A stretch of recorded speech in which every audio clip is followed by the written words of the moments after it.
Good morning friends, welcome to my channel court Kautilyan. आज एक बहुत ही इम्पोर्टेंट जजमेंट पास हुई है सुप्रीम कोर्ट के द्वारा, जिसमें इतने दिनों से कंफ्यूजन चल रहा था कि 3 ईयर लॉ प्रैक्टिस होना चाहिए जुडिशियरी एग्जाम के लिए या नहीं होना चाहिए।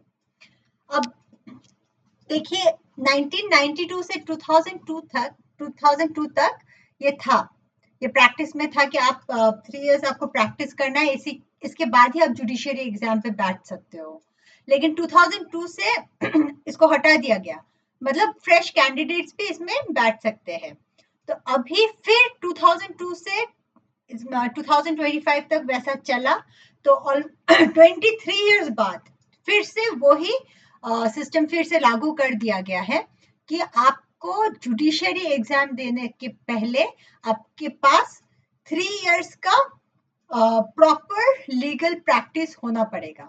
अच्छा, अभी किस चीज को हम लोग लीगल प्रैक्टिस के हिसाब से मान्यता देंगे, कैसे हम लोगों को पता चलेगा कि मतलब कैसे आप प्रूफ करेंगे कि आपका ये लीगल 3 इयर्स का लीगल प्रैक्टिस आपके पास है।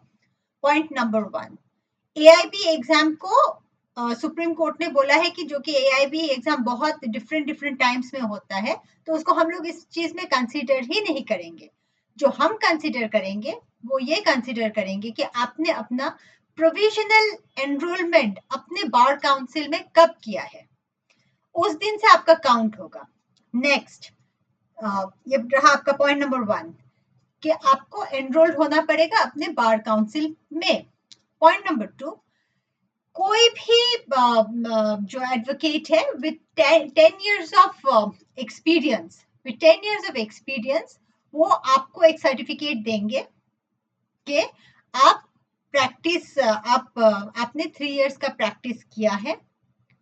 पॉइंट नंबर 3, और उस चीज को वहां के जो जुडिशियल जो है जुडिशरी में जज, वो इस चीज को एंडोर्स करेंगे। तो चलिए मैं लैंग्वेज को एग्जैक्टली लैंग्वेज को पढ़ के सुनाती हूँ,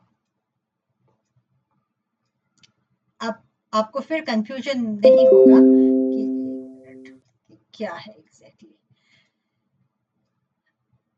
हाँ, अच्छा, अब देखिए ये एक चीज, इसमें एक बहुत सारे ऐसे स्टूडेंट्स हैं जो डायरेक्ट एलएलबी करने के बाद अपना लॉ का प्रैक्टिस नहीं कर रहे थे और जुडिशरी का ही प्रिपरेशन कर रहे थे, तो उनके लिए तो ये एक बहुत ही बड़ा झटका है, मैं मानती हूँ। लेकिन मैं ये समझती हूँ कि एक जज बनने के पहले आप उस चेयर को होल्ड करने के पहले आपको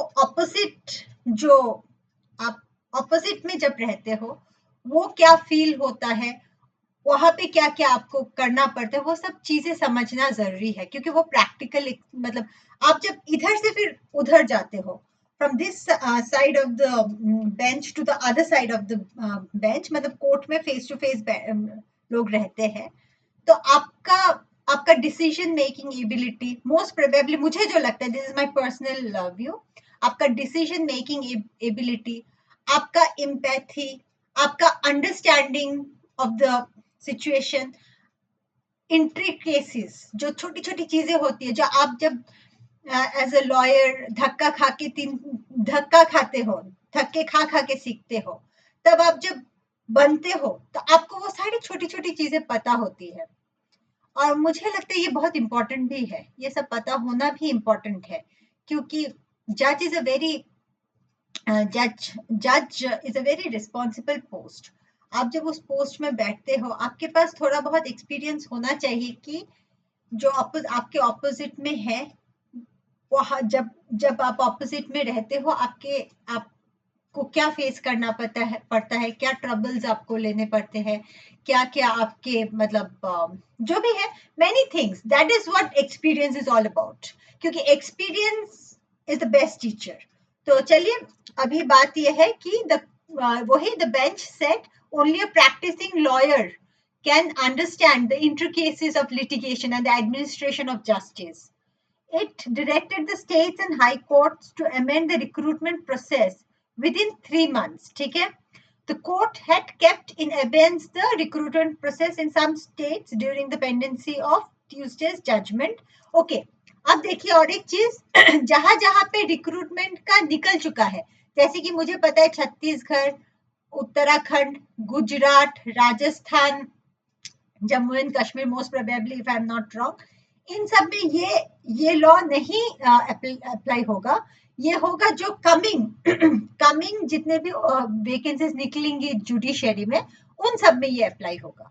तो जो भी इन सब एग्जाम के लिए एप्लीकेशन डाले हैं और रजिस्टर किए हैं, just start preparing. All I can say is आप लोग प्रिपेयर कीजिए एकदम, जितने ही मतलब जितने लगन से हो आप प्रिपेयर कीजिए, क्योंकि मतलब आप एलिजिबल रहेंगे even if you do not have 3 years experience as a law in the law practice।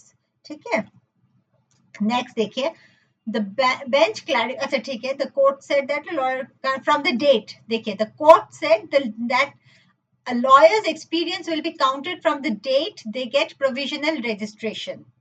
The formal registration follows the clearing of the all India bar मतलब exam। अच्छा, candidates applying for judicial services would have to submit an experience certificate of a lawyer with at least 10 years standing at the bar। जैसे मैंने आपको बताया था, lawyer जिनके पास 10 years का experience है उनसे आपको सर्टिफिकेट लेना पड़ेगा। Second, a principal judicial officer has to endorse the certificate. तो आप समझ लीजिए कि एक प्रिंसिपल जुडिशियल ऑफिसर को भी उस चीज को एंडोर्स करना पड़ेगा। Those practicing at the high courts and the Supreme Courts will have to produce judge endorsed certificates from lawyers। ठीक है, तो जो हाई कोर्ट और सुप्रीम कोर्ट में प्रैक्टिस कर रहे हैं उनको प्रोड्यूस करना पड़ेगा, विल हैव टू प्रोड्यूस जज एंडोर्स्ड सर्टिफिकेट्स फ्रॉम लॉयर्स। अच्छा, और एक चीज इसमें है कि अगर आप किसी लॉ क्लर्क के जॉब में हो, जैसे कि आप पकड़ लो जेएलओ वगैरह में हो, तो उसको भी काउंट किया जाएगा। इस जजमेंट को कंप्लीट फॉर्म में आने में हो सकता है कि कल तक ये कंप्लीट जजमेंट हमको मिले, और वो मिलने के बाद बहुत सारा चीज हम लोग के पास क्लियर होगा। लेकिन मोटा मोटा यही है कि जितने रिक्रूटमेंट निकल चुके हैं उन सब में अभी 3 years प्रैक्टिस नहीं काउंट किया जाएगा। तो आप लोग ने जिन लोगों ने भी अप्लाई किया है, आप उसके प्रिपरेशन में जुट जाइए, और कमिंग जितने भी जुडिशरी वैकेंसीज निकलेंगी उन सब में काउंट किया जाएगा।